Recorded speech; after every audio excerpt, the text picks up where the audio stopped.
what's up? If you think calzones are less good folded up pizza, I don't blame you. That's exactly how I used to feel until I made a bunch for myself at home. It turns out that calzones have their own special textures and flavors that separate them from pizza, and they combine the trinity that is starch, cheese, and sauce in a way that is truly unique. Today, I'm gonna show you how to make two variations at home. First, we gotta make some dough. So for that, I'm gonna grab my stand mixer, and into the bowl of that, I'll combine 375 grams of warm water, 6 grams of instant yeast, 15 grams of olive oil, 15 grams of sugar, 600 grams of bread flour, and then 12 grams of salt. Next, the dough hook goes on, and I'll mix this dough on medium speed for about 2 minutes or until the dough comes together into a shaggy ball like this. From here, I'll turn this mixer up to high speed and then mix the dough for 4 more minutes. By the way, all-purpose flour would work totally fine for this recipe. I just tend to use bread flour here because the added strength makes shaping a uniform calzone quite a bit easier. After 6 to 7 minutes of total mixing here, this dough is clearing the bowl and looking quite strong. Of course, to determine dough doneness here, I'll give it an earnest tug 3 or 4 times, and oh baby, no tearing or shearing, so I can call it done. Next, I'll flip this dough onto my cutting board and then divide it into 8 equal pieces that are all about 125 grams a piece. Now, once I got 8 pieces of dough, I'll set aside my scale and then grab a chunk to shape it into a more uniform ball. For that, I'll just fold the backside over itself once like this, then flip the dough over so that it's sitting on that seam, and then use my palm and fingertips to bring some tension and round this thing into a uniform ball shape.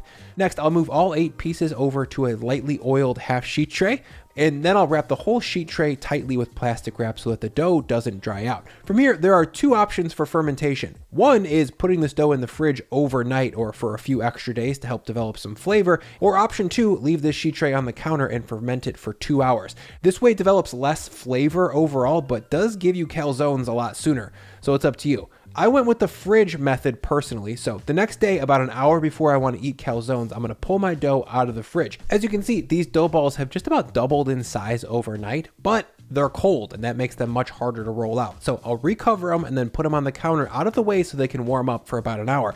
In the meantime, I'll make some marinara sauce. For that, I'll grab a medium-sized saucepan and then drop it on the stove over medium heat. Once that's hot, in goes a long squeezer of olive oil, then a half of an onion that I've grated into a pulp, and then 3 to 4 cloves of minced garlic. I prefer grated onion here as opposed to chopped because grated onions melt into tomato sauce really nicely and bring mainly savory sweetness instead of any texture.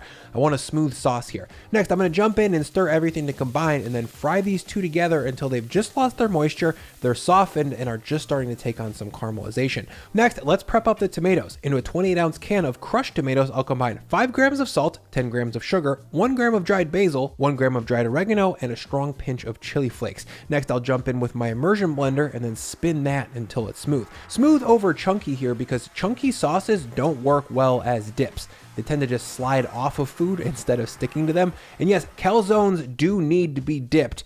More on why that is in just a second. Over at my stove, these onions and garlic are nicely fried, so at this point I'll dump in my pureed tomato sauce and then bring everything up to a simmer.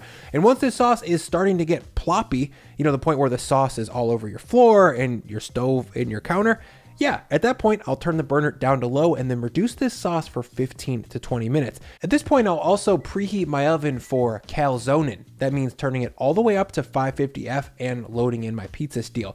20 minutes later, when I check back on my marinara sauce, you can see that it's been reduced by almost half and it's bordering on pasty. If it doesn't hold its shape when you pass a spoon through it, you should keep on cooking. Extra thick sauce has a great grip for dipping your calzone in and also holds up inside of a calzone should you choose to go that route. Today, I'm going to show you both sauce in and sauce out approaches to calzone construction. First up is sauce out. For that, we'll start with some flour on the cutting board and then one of my dough balls, some more flour on top, and then a quick pat down to degas and flatten. Next, I'll grab my rolling pin and start to roll this out.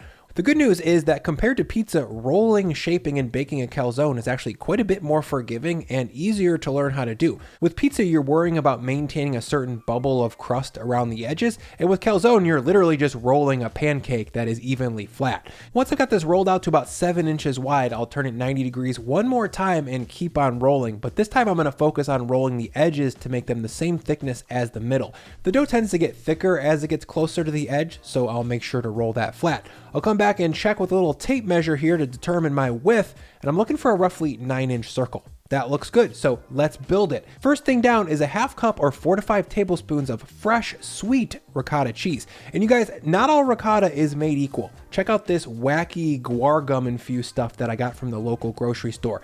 Don't use ricotta if it looks like this. Instead, I recommend seeking out some high quality stuff from your local Italian deli or making your own. And it turns out that making your own is actually really easy and only takes about a half hour. And I showed you how to do it in my recent lasagna video. I'll link to that video down below if you want to learn how to make ricotta and very sick lasagna. Next, I'll season that ricotta with some flaky Maldon salt, or regular salt would totally work, and then I'll give it a strong pinch of black pepper. Next, I'll lay down a few thin slices of milky, fresh mozzarella cheese. Specifically, I'm using Fior di Latte, or flour of the milk mozzarella, which is an all cow's milk mozz that's known for its fresh sweetness and higher moisture content. I highly recommend it. Next, I'll lay down a quarter cup's worth of full fat aged mozzarella cheese that I've shredded. Lastly, I'll add a strong pinch of grated aged Parmesan cheese. And there we go, a 4-cheese calzone. Now to wrap this up, I'm gonna wet my fingertips with some water and then lightly dab those all around the edge. This is gonna help things stick when we close it up. Next, I'll take the top portion and fold it over the mound of cheese and then carefully seal everything together to make a half moon shape. From there, I'll turn it 90 degrees and then use my fingertips and the sides of my hands to further seal the edge and tuck this filling into a nice uniform shape. From there, it's time to fold the outside. For that, I'll start on one side and fold in the edge towards the bottom.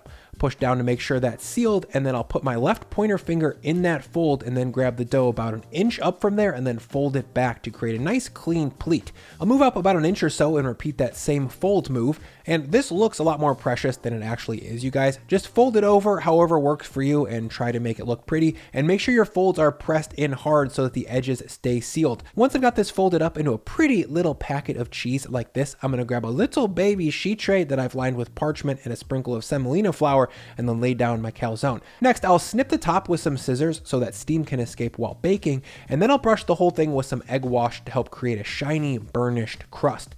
Now it's time to bake, so I'll load this into my 550F oven and cook it for 10 minutes while I quickly thank the sponsor of this video, Fly by Jing. Fly by Jing makes very good tasting sauce. They sent me a bunch of it last year, and since then I've gotten into the habit of putting it on pretty much all foods. I actually just re-upped my Fly by Jing core 4 sauces. That's the Mala spice mix, think like a really pleasant mix of herbs and spices with a hint of curry flavor. The Zong sauce, that one's Lauren's favorite. It's sweet, a little bit spicy with a ton of umami. Then you've got the all-natural Sichuan chili crisp, which is really savory with a ton of fun textures and just a little bit spicy.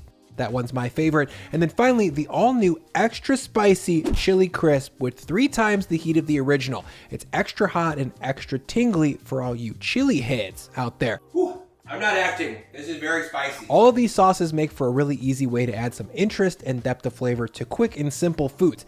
Eggs, popcorn, a little piece of leftover calzone. If you want to stock up on the Core 4 or any Fly by Jing products, use my code and link down in the description for 15% off your order. Cut to the frickin' time lapse.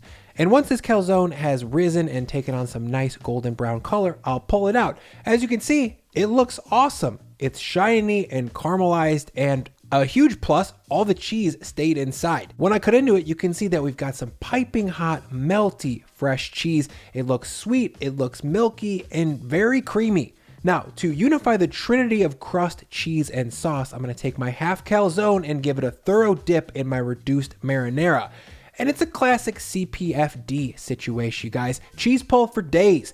This sauce out configuration creates so much contrast. You get bites that are purely salty, fresh cheese, then a wave of savory sauce, then you crunch on the crust. Sometimes you get a bite of all 3 and the divine unity that is sauce, cheese, and crust is made crystal clear. The experience unfolds over time like a great story. Okay, for those of you that like a sauce inside the calzone situation, I'll quickly show you a variation. Let's start with the same 9-inch round just like before, but this time I'm going to add my thickened marinara, about 3 tablespoons worth. Next, I'll drop down a few strong pinches of chopped sliced pepperonis, and then to make it a B-boy classic, of course, we need some chopped pepperoncini doggies. Don't be shy with those. Then a few slices of fresh Fior di Latte mozzarella, then a strong grip of aged shredded mozzarella, and then some Parmesan cheese. I'll fold it up just like before. I'll give it a snip to release some steam, a little egg wash, and then I'll bake it at 550F for 10 minutes. And when I pull it out, you can see it looks dope. We've still got plenty of cheese in there, just like for the first one, but now we've got the added benefit of meat and a little bit of sauce. It's ooey, it's gooey, and undeniably delicious. Either way you go here, a calzone is an easy to make, fun thing to eat. And for all the haters out there that think that calzones are just bad pizza, you're wrong. These are cheesier than pizza, they're bready and crispy and chewy in a different way than pizza, that's also sick, and they're just a delight. I hope you make them soon, and let's eat this thing.